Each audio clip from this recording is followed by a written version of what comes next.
How to avoid knee surgery and keep on running. So, in the US, nearly 800,000 knee replacements are performed every year. But what if I told you that up to 1 in 3 of those knee surgeries might be unnecessary? And even more shocking, that runners actually aren't at higher risk for knee problems compared to non runners. Today, I'm going to show you how to avoid knee surgery and keep running pain free by following these 3 simple steps most people overlook.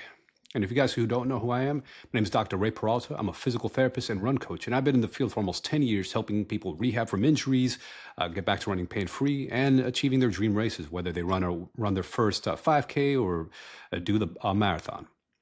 So let's talk about MRIs. So if you've been told you need a knee surgery because of what your MRI shows, be careful, because 50% of people with no pain at all still have degenerative changes on their MRIs. And that's why today I'm going to be breaking down those myths, the mistakes, and the proven steps you can take to recover your knees without going under the knife.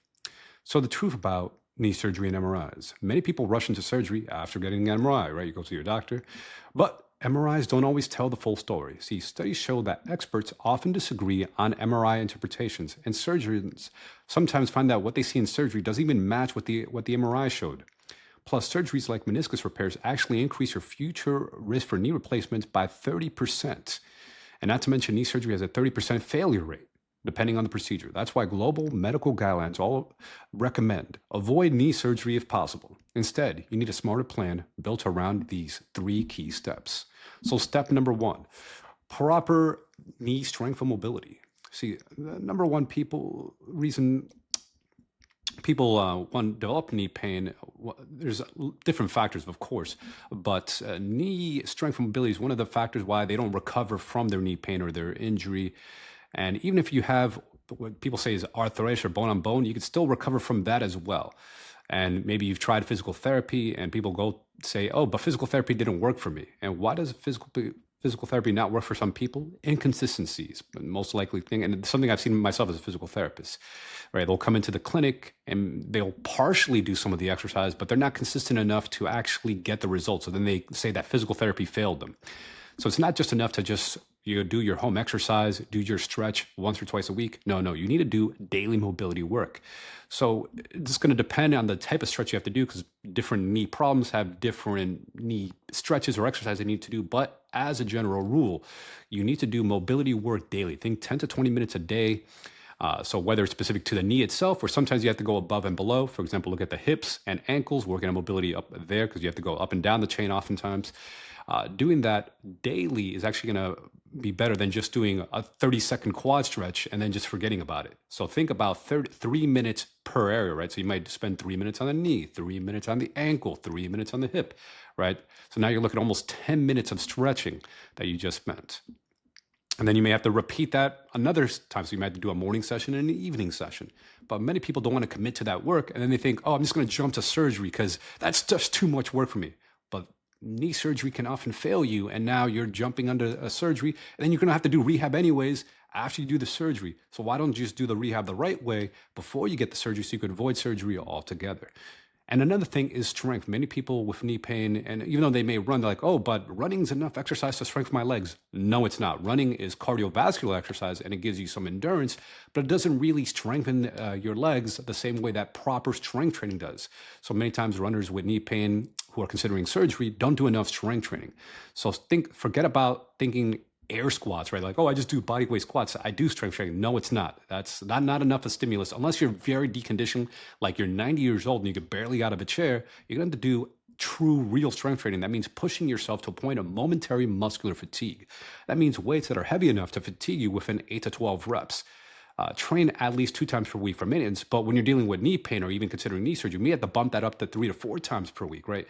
Oftentimes I tell people if they're dealing with like severe knee pain and really trying to avoid surgery, 4 times a week of strength training. It doesn't have to be a long, elaborate routines. Again, just a single set of fatigue and just for the lagging body parts. So in this case would be the knee.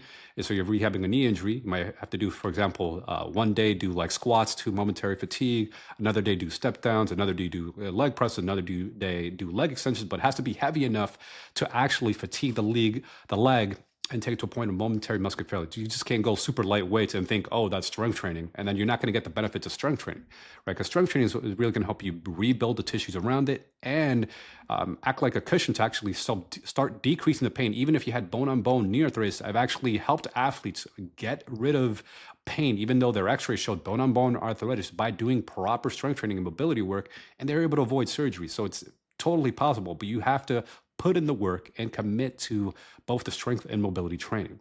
And then as far as your cardio, like you're thinking, oh, how do I then maintain my cardio, right? I can't run because my knee hurts too much. If running's too painful, switch to brisk walking. So walking's low impact activity.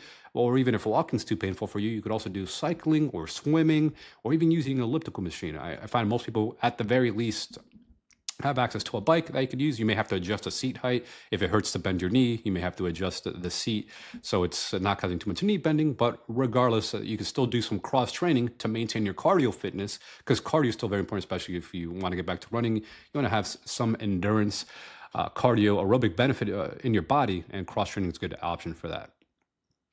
So to kind of summarize this section, one, you want to do the mobility work daily, and then strength training at least 3 to 4 times a week, especially when you're dealing with trying to rehab an injury, and then cross training, of course. So the second step that a lot of people miss who are considering knee surgery and want to avoid knee surgery is that they don't get enough sleep, right? Most people massively underestimate the importance, the power of sleep. Without enough sleep, your body can't heal. Right? It seems like common sense, but so many people are sleep deprived. The many people I've talked to who sleep 6 hours or less is astonishing. So aim for at least 7 hours of quality sleep per night, and try to get to bed before 11 p.m. to align with your body's natural circadian rhythm and boost natural human growth hormone production, which is going to help you with rebuilding your body's tissues. Because when you don't sleep enough, that lack of sleep can increase pain sensitivity. That means you feel the pain even more because you're sleep deprived, and create this vicious pain cycle where you get more pain and dysfunction. Now your body's fatigued, and now you're starting, maybe you had a limp, and now you're limping even more because your muscles are even more fatigued.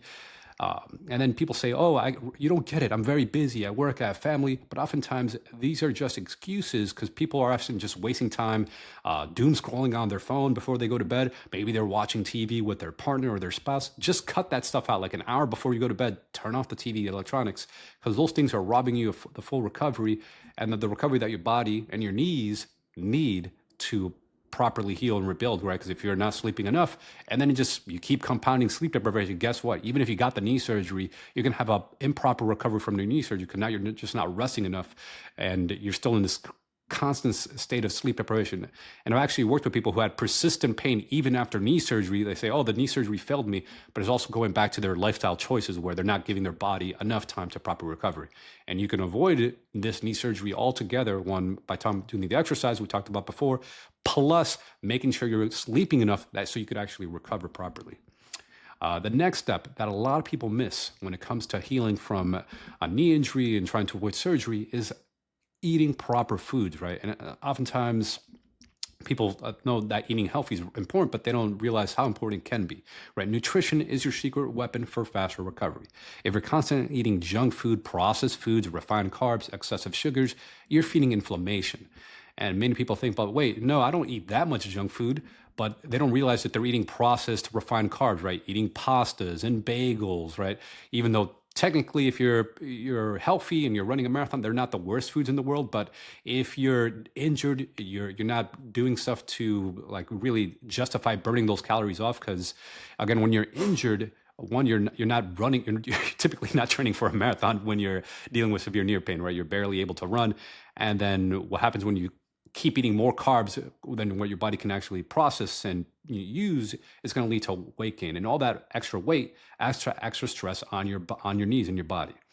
All right. So oftentimes many people who like to run are oftentimes not realizing that, hey, they're actually in an overweight state. Maybe they're not morbidly obese, right? Because different body types can run, but oftentimes if they're dealing with knee pain, they're often also overweight. Not always, but there are some people who are also overweight. And then just by losing 10% of your body weight, that can make a huge difference in reducing joint pain, right? Because less weight on your body is less stress on the joints. I'm not saying you have to be extremely thin. We don't want to go on the opposite end of the spectrum either, but being a healthy weight is going to allow the body to properly recover and put less strain on the joints. And when you're eating healthy foods, no, we're not talking about those refined foods or processed foods that sometimes runners are guilty of eating just because, hey, I heard marathon runners eat a bunch of pasta and bagels and donuts. No, those foods are okay in very small moderate. I would actually try to decrease those foods. And if you're trying to lose weight, I would eliminate them at least temporarily and just focus on foods that you could find in nature. Things like fruits and veggies, things that are not processed. So yes, carbs are important, but they shouldn't be processed, especially if you're trying to get healthier,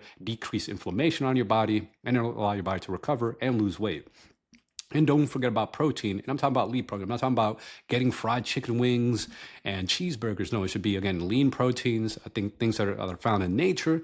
And proteins is critical for tissue repair. So aim for about 0.65 to 1 gram of protein per pound of body weight, right? So if you weigh 200 pounds, that's 130 to 200 grams of protein per day.